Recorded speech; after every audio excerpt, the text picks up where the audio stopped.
శ్రీ శివాయ గురవే నమః. హరహర మహాదేవ. మరి నేను ఒక అద్భుతమైన విషయం చెప్తున్నాను. మన పరశుశిఖర క్షేత్ర ఈశ్వర భగవాన్ గారి గురించి. ఏమిటంటే ఆయన అంటూ ఉంటారు ఎప్పుడు అన్నమాట, ఏమని, పేదరికంలోనే భగవంతుడు దగ్గర అవుతాడు, కష్టాలు ఉన్నప్పుడే భగవంతుడు దగ్గర అవుతారని కుంతి చెప్పింది కదా ఒకసారి కృష్ణుడికి. ఏమని, వరం కోరుకోమంటే కుంతి ఏమంటుంది, నేను వరం కోరుకు, నువ్వు నాకు కష్టాలే కావాలి కృష్ణ అని అడుగుతుంది కదా. అదేమిటి అత్త, అందరు సుఖాలు అడిగితే నువ్వు కష్టాలు అడుగుతున్నావు అంటే, అవును నాయన, నాకు కష్టం వచ్చినప్పుడే కదా నిన్ను తలుచుకునేది, అప్పుడే కదా నువ్వు నా చెంతకు వస్తావు, అందుకని నాకు కష్టాలే కావాలి. సుఖంగా ఉన్నాను అనుకో, నువ్వు నాకు జ్ఞాపకం వస్తావా, సుఖంలోనే మనం మునిగి తేలుతూ ఉంటాం కదా అని భగవాన్ గారు కూడా అలా చెప్తూ ఉంటారన్నమాట భక్తులకి అందరికీ. అలాగే భగవాన్ గారి విషయంలో ఒకటి జరిగిన అద్భుతమైన విషయం ఏమిటంటే, భగవాన్ గారు ఒకసారి షిరిడి వెళ్ళాలని అనిపిస్తుంది ఆయనకి. ఆయన దగ్గర డబ్బులు లేవు. అయితే ఎలాగో వాళ్ళ అమ్మగారు తీసుకొచ్చి ఒక 100 రూపాయలు ఇస్తారు. 100 రూపాయలు ఎలా వెళ్తారు, ఎలా వస్తారు, ఏం తింటారు? భగవాన్ గారు, ఆయనకి భగవంతుడు ఉన్నాడు కదా ఆయన ఎందు, ఆయన యోగేశ్వరుడు, ఆయనకేమి సరే అని చెప్పి ఆయన ఏం చేస్తారు, రైల్లో ఎక్కడ టికెట్ దొరకదు.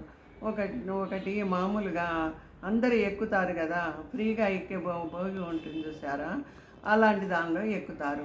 జనం పిచ్చిగా జనరల్ టికెట్ అనమాట, జనరల్ భోగి ఉంటుంది కదా, ప్రతి ఒక్కళ్ళు ఎక్కుతారే ఆ భోగి అనమాట, అందులో ఎక్కుతారు. ఎక్కితే ఇంకా చూడండి, జనాలు తోసుకుంటున్నారు, మనుషుల మీద మనుషులు పడుతున్నారు, అసలు నుంచోటానికి ఊపిరి పీల్చుకోవటానికి కూడా స్థలం లేదనమాట. అప్పుడు భగవాన్ గారు అలాగే నుంచొని కళ్ళు మూసుకొని ఆయన ధ్యానంలోకి పోయినారు.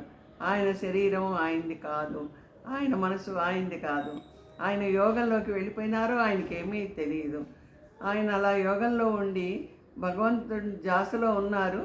ఆయన కళ్ళు తెరిచి చూసేటప్పటికి షిరిడిలో ఉన్నారు. ఇదంతా ఎంత విచిత్రమో కదా నిజంగాను.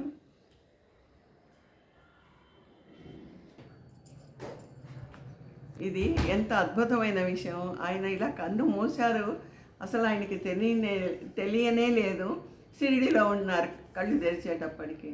అదే ఆయనకు ఫస్ట్ క్లాస్ టికెట్ ఏదో తీసుకున్నారనుకోండి, అప్పుడు ఇంత అనుభవం వచ్చేదా అని అంటూ ఉంటారు భగవాన్ గారు. పేదరికం కూడా ఒక వరమే, కష్టాలు కూడా ఒక వరమే. భగవంతుడు మన దగ్గరికి రావాలి అంటే, భక్త విజయంలో భక్తులందరూ కష్టాలు పడ్డవాళ్ళే. ఎవరి ఒక్క జీవిత చరిత్ర తీసుకున్నా కూడా అందరూ కష్టాలు పడటం, భగవంతుడు వచ్చి వాళ్ళకి సేవలు చేయటం, భగవద్ దర్శనం కలగటం, ఇది కూడా ఒక అదృష్టమే అని చెప్పి భగవాన్ గారు చెప్తూ ఉంటారు మనకి. ఆయన చెప్పినట్టుగా మనం నడుచుకుంటూ మనం కూడా భక్తిలో ఉందాము. బాలయోగేశ్వర భగవాన్ పాదములకు నమస్కారములు చేస్తూ హరహర మహాదేవ. తాటేపల్లి విజయ బ్రహ్మ.